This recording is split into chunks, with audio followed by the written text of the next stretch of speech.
dumating para sa sariling hangarin, kundi upang tuparin ang banal na layunin.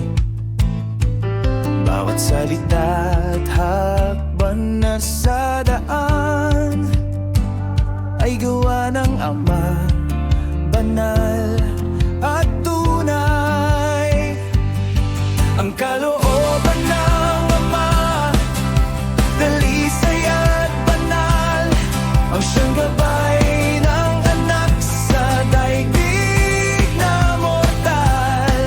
Sa tuwa man o sa dalamhati, siya'y tumigil, tapat kailanman sa kalooban ng Ama, panukalayang butil.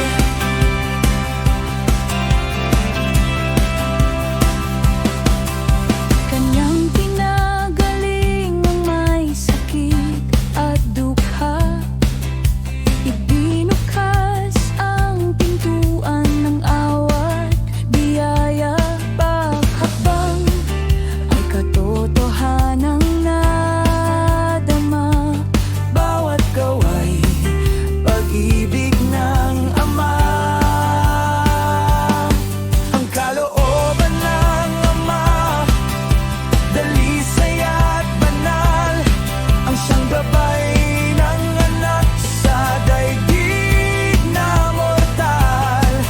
Sa tuwa man o sa dalamhati, siya'y tumigil, tapat kailanman sa kalooban ng Ama, panukalayang butil. Tulay sa hardin ng Getsemani, siya'y lumuluha, ngunit ang dalangin, Ama, sundin nawa. Sa bawat pagsubok, tagumpay ang awit, pag-ibig at katotohanan ng kanyang tinig. Wakas na koro,